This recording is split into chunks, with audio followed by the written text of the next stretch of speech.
Welcome back to YMT218 Object-Oriented Programming, and we are still speaking about Chapter 10. We finished, we're done with discussing the theory part. We explained about classes, object-oriented attributes, and methods, accessors, and mutators.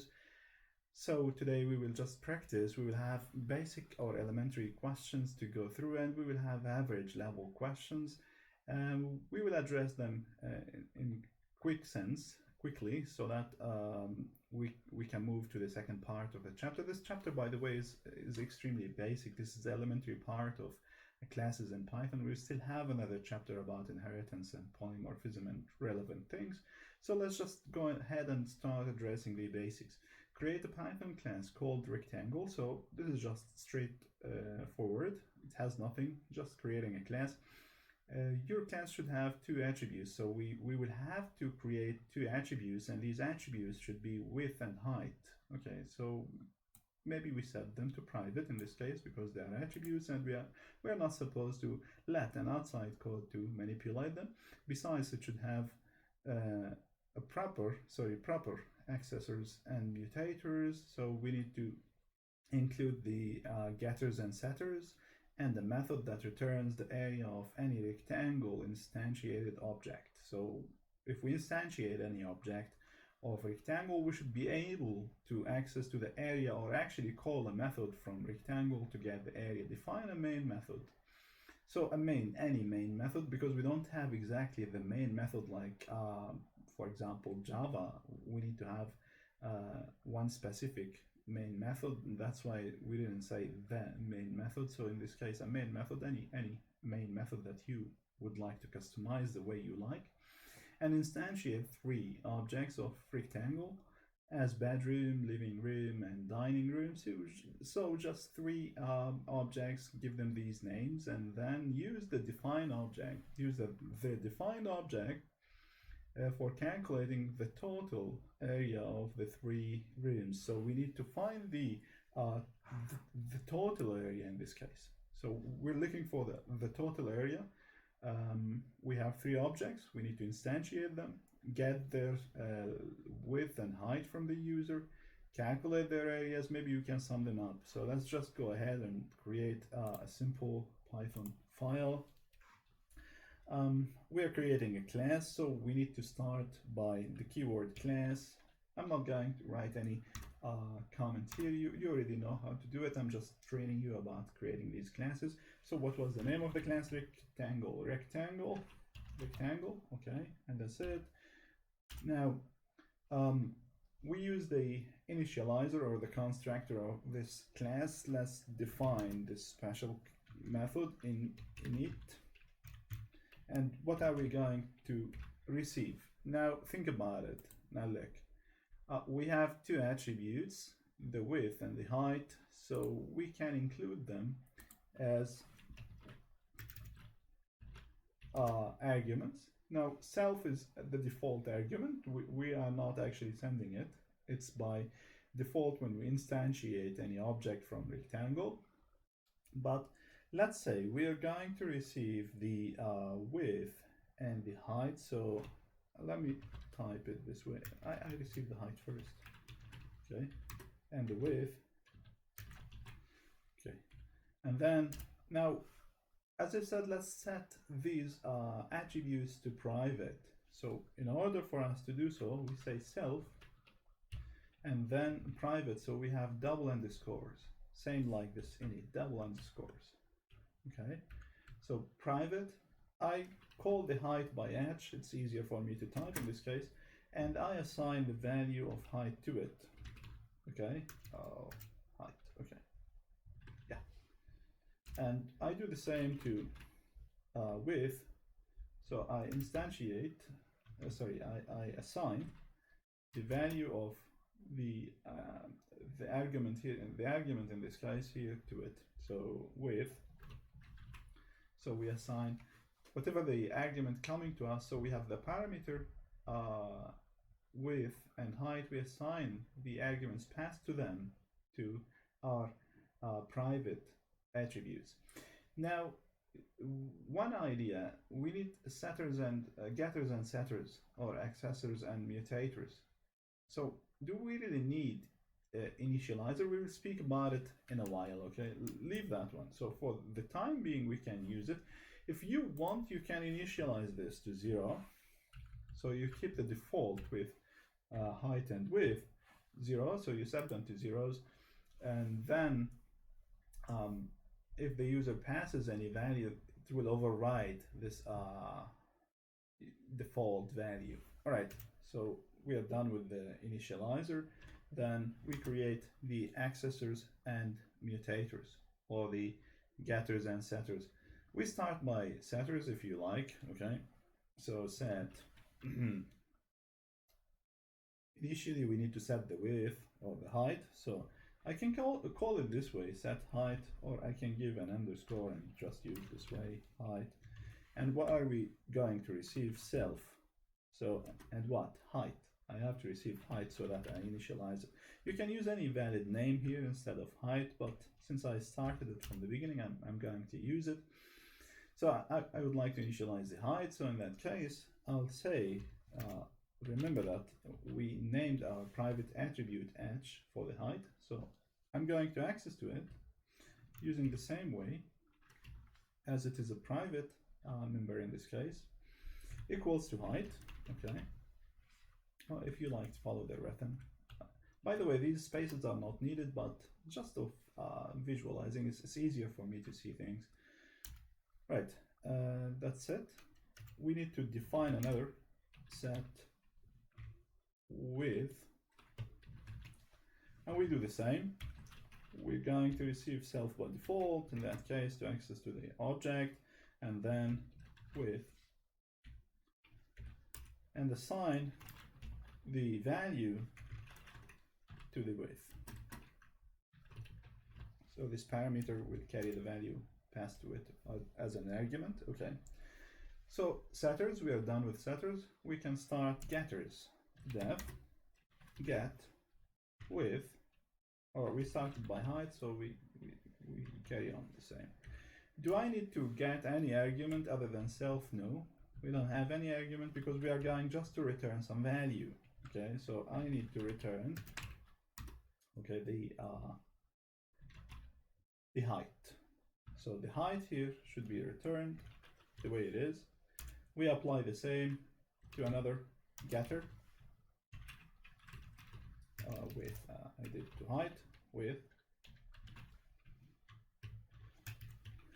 Okay, also I need self, and then I return self dot width. Okay, we are pretty much done, except for one thing. We need to calculate the area. So we need to get the area from this class. So I create a method, def get area. So get area will allow us to return to the user from the calling to the calling point the area of a rectangle, or whatever is instantiated in that case. It could be a room, as we just said, and there is another example about something else other than the rooms or buildings. Okay, we need to return the area. So it is the multiplication of height and width. Actually, it's not height, it's length. I mistakenly said height because we are speaking about area. Let me change it to length. I think that would be a bit more fit. Although the idea is clear, but I just made a mistake of choosing this word. It's not, rather it's not actually height. Okay, I changed this one. Okay, I think I'm done. Yeah, okay, good. Yeah, so length times, I was telling actually myself there is something wrong. Why am I using this height? Okay, no problem. Self, sorry. Okay, the width. All right, so it's length and width. That's more proper for sure. All right, so we're done with the class. How can we test it? The question is telling us the question is telling us how to test it. Create a main method, so it's up to you to create what type of customization, but you need to instantiate 3 objects, one for the bedroom, living room, and dining room. Okay, and then we need to calculate the total area. So let's do that. Def main. And you know what? How about if I save this one? I save the file, then I create the a main method somewhere else. Let's save it and see how we can import it, call it as a module, okay? Because I think we did this before, but I'm afraid you already forgot about it. Let me create rect. I'll call it rect, okay? Because I have another file called rectangle from previous sessions. So I'll call it rect, okay? And it is by default .py, because it's a Python file. I'm saving it. Now what I'm going to do, I'll create a new file, okay? And what I'm going to do is I will create main, def main. And before that, I will import rect as R. You can just use directly rect, but R for me is easier, more convenient. It's just one letter so that it goes quick while typing. All right, so we need to instantiate 3 objects for the living room, bedroom, and dining room. And then we need to calculate the total area. So what do we need to do? We need to set the width and height for the 3 of them. So we can do it in a loop, but it's not needed. Here it doesn't make any sense because we have 3 separate rooms, so we can repeat our statements 3 times for each of them. So what I'm going to do is I will tell the user like this. Okay, I have to instantiate 3 first, 3 objects. How do I instantiate? I stored my class in a module, so I am importing it as R. So what I'm going to do is I'll just use R to instantiate. Now we need to instantiate bedroom. Okay, that's equal to what? To R dot, what's the name of my class, rectangle. And that will instantiate. Now remember, just pay attention here. Let me get to the class. Look, the initializer has 2 arguments. Now you have the option to pass them or not to. It's up to you. If you pass these 2 arguments, they will be assigned to the private attributes, and you will end up having whatever needed here for calculating the values and etc. If you don't, you have already set the default values to 0s, and then you can use setters to set the length and the width. Now I will go for the first choice. I will set the values. I'll set the values directly so that we save some time. Let's say we speak about bedroom, let's say 8 times, well, the length is 8, the width is, let's say 6, for example. And then we have living room equals the same thing. Come on. Rectangle.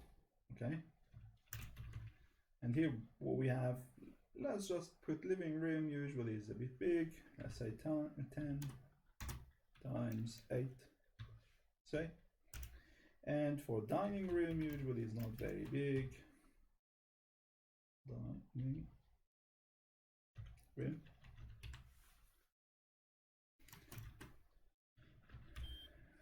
A rectangle, let's say 7 by 7, let's say.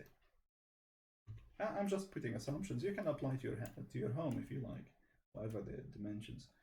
Now what's requested from the question is to calculate the total area of these 3. So we need to get the area from the 3 of the objects that we created. This is the first object is separate, second object also separate, third object. So we have 3 separate objects, and then we can use the methods available within these objects to get the area. How to do it? Now, let's say I want to calculate the total area. I print it directly. Okay, so I'm giving a statement here. The total area is All right. Okay, let me go to a new argument here. Now we need to sum up all the areas. So in order for us to sum up the areas, we need to get the area. So we have bedroom, object name dot, method name, get area, okay, plus living room,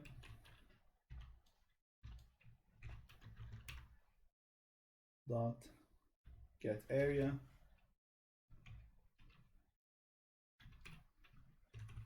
it's going long, let me go a new line. I can go a new line here. Maybe it's more convenient, yeah. Plus dining room,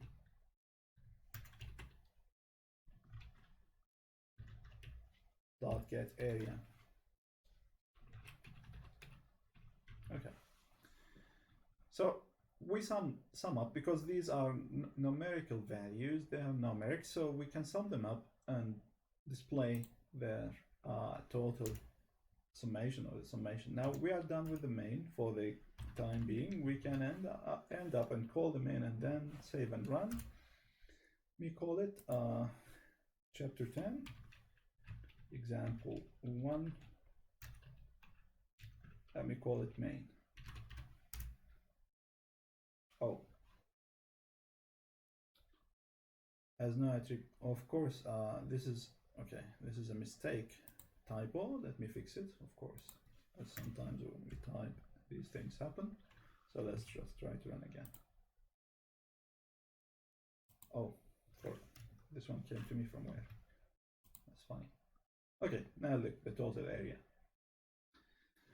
So this is the way we usually do for using, let's say, classes that actually versatile, that you can use them many times. And you may ask, like, what's the point? Why are you saving it in a Python file and using it, importing it as a module? I'll explain to you in the next session for the next question. So that's it for this question. We created a rectangle class.